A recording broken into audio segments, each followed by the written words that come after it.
Why did I buy the cheapest version of the brand new M1 iPad Air? Well, because it's going to be the best value iPad on the market, period. The iPad Air 5 will now be the nexus around which the pillars of price, performance, and practicality coalesce, giving us a tablet that's just the best recommendation for most people. Starting right off with the price, at $599, I wouldn't call this cheap, and thankfully I wouldn't call it that because it's not cheap. But comparatively to the rest of the tablet marketplace, it is very well priced. The iPad mini is $499, it's much smaller, and it lacks a lot of the features that we'll talk about later. The iPad Pro at its lowest, smallest model is $799. And yes, it does have some nicer features, but are those features worth 33% more? And I need folks to really think about this. A $200 jump from a price tag of about $600, that's not a small difference. So are you willing to pay for almost half of another iPad Air for the iPad Pro's advantages? Maybe, but that's for your personal stuff. Yes, you could buy an older version of the iPad Pro to save some money, and I think that's a totally valid option, but I think if you are looking for a tablet to last as long as possible, which a lot of people buy and hold on to iPads for a lot of years, the M1 in the brand new Air is going to guarantee updates as long as you'll want to use the tablet. The Samsung Galaxy Tab S8 is also a fantastic tablet, and the one that I'm using as of this exact second, but it's also more expensive at $699. And if you want your tablet to tie into the rest of your Apple ecosystem, it's obviously not going to be a great option there. The iPad Gen 9 is really the only outlier that I would recommend still with the iPad Air on the market because of how much of a fantastic value it remains. $329 and you get essentially the same experience as the iPad Air. That's not bad. It does have an older design, and the new iPad Airs just have this spark and a snap to them that's amazing and fun to use. But the iPad Gen 9, still a fantastic value. And this new Air is not perfect. And before I dive into the rest of the video, I want to clear the air. Get it? Now, what's funny is I actually typed that in the script before I saw that, and then I had to go back, and I had a little chuckle with myself when I was writing this. The biggest problem with the iPad Air is the same problem from last year's model and the year before that. At its base price, it comes with 64 gigabytes of storage. That's abysmally low. And I know there are a ton of folks out there, myself included, that probably won't come close to filling that hard drive up. And with how easily accessible cloud storage is, it's really easy to not need a lot of internal storage. And I also know that Apple, all brands, make these kind of calculations when they do their market research on what the market will bear for price and features. And obviously it worked, well, because I still think this is the best tablet makes up for this, but dang, does it suck to only have 64 gigabytes of storage. Personally, I think all mobile devices from all brands, we need to have a baseline of 128 gigabytes. That ensures you'll have plenty of space, not only for your personal files, but also plenty of buffer as operating systems continue to get bigger and bigger year over year. They won't do it, but if Apple wanted to include an expandable media slot like right here somewhere, I wouldn't be too angry about that. You can buy micro SD cards now for very reasonable prices, and like I said in that Tab S8 video, speed of memory on a device like this isn't that important. So give us that, and I think that would rocket this up the usability category, and you wouldn't even have to pay for it, Apple. I'll pay for this storage myself on top of the tablet that I'm already buying myself. Look, you don't have to do it, just add in a little slot for me. It's iPad OS and all Apple mobile ecosystems are incredibly efficient, coming in at under 3 gigabytes. But again, it's 2022. Help me stop complaining because this cutting edge tablet has less storage than my SD cards, and I don't even use expensive SD cards.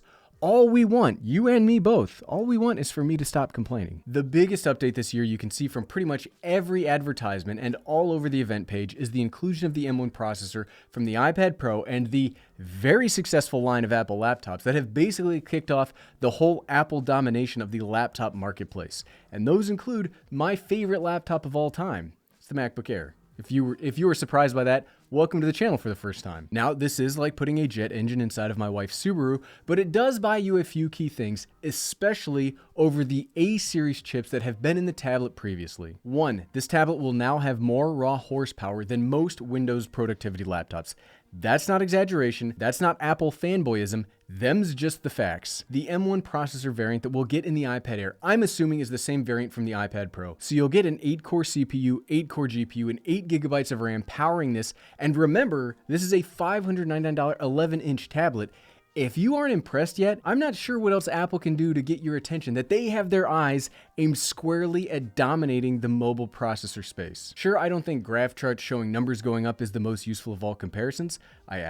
Spoilers, I actually think they are fairly useless when we haven't even come close to the power cap of even the A12Z processor from a few years ago. But where I think the inclusion of this chip is smart is really how we'll see this strategy play out over the coming years for Apple. This is not an iPad Air decision. This is an overall Apple decision. What they've done is they developed a very powerful, very efficient chip for a bigger system like a MacBook, and over time they take those dies and processors and start pushing them down into other devices, giving those specific products a spec and power bump while not costing them all that much because they didn't have to develop a chip from scratch. I bet moving the M1 here and on the iPad Pro cost far less than developing an A15Z type processor. As a product manager myself, that's a 9,000 IQ play. You have a processor that's so powerful yet efficient that it can live inside of smaller devices without thermally compromising them. That's genius. You don't have to develop a new thing every year because taking what you already have and pushing it down still increases the power of your overall system without increasing the overall component budget. That's genius. That is tip of the hat to Apple because that's smart. Seriously, I could even see the M1 going down even further on the line next year, maybe even ending up on the standard iPads. I mean, look, the iPhone SE, their budget cell phone, now has the single most powerful processor ever seen in a cell phone. I'm telling you, Apple is not playing around, and thanks to their advancements, other brands will need to start playing a pretty big game of catch-up to compete. Plus, like I said earlier, where this chip really gives you value on the iPad Air 5, and a major reason to buy said iPad, is the longevity you'll get here. iPadOS is going to advance probably the fastest of all of Apple's operating systems over the next few years. And having not only a desktop CPU, but also a solid amount of active memory tied to that CPU means that this tablet, well, this is the iPad Air 4, will be the one that lasts the longest in terms of updates and having a generally overall stable experience for the least amount of money. I cannot overstate how important that last sentence was. I get it. I totally get that flashy features like high refresh rate displays and shiny new chassis, and other things that enthusiasts loves and drive clicks and excitement, and if you call them out on Twitter, they get really mad about it. But meaningful progress for those that don't want to spend so much money year over year on a device, that comes with this kind of update, and absolutely the reason why I bought the cheapest version of the iPad Air 5. Well, it's mostly the reason, because they also added the updated ultra-wide angle camera. And holy crap, team, I think the iPad Air destroyed any reason I could give for the iPad mini, minus actual dimensional requirements. This camera is the telecommunications camera on the market. It's better than what Apple puts in the MacBooks. It's better than what Samsung puts on anything. It's the best camera, period. And you combine that with the M1's ISP, holy crap. It will also have Apple's center stage, so if you are by yourself, it will perfectly frame on you. If you have other folks in the shot, it will widen out to fit as many people as possible, and if you are moving around in the frame, it will follow you. Not only does this camera look good outdoors or in well naturally lit spaces, but it also looks pretty good under bright artificial lights like a studio in here, and that's rare for such a small centered camera.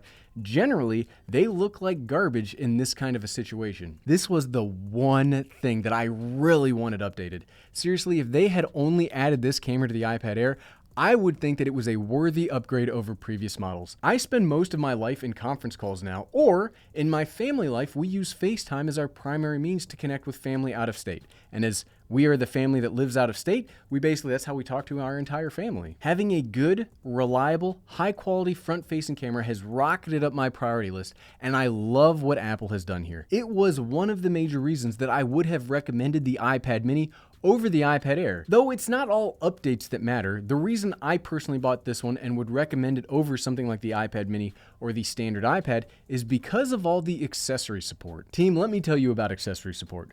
Well, if you've watched my channel for any length of time, you know my passion for accessories. One of my most popular videos ever is about accessories for the iPad Air. Because the iPad is the same shape as the iPad Pro 11-inch model, you get a couple of really big benefits. One, you get that smart connector that interfaces with literally the best tech accessory ever made.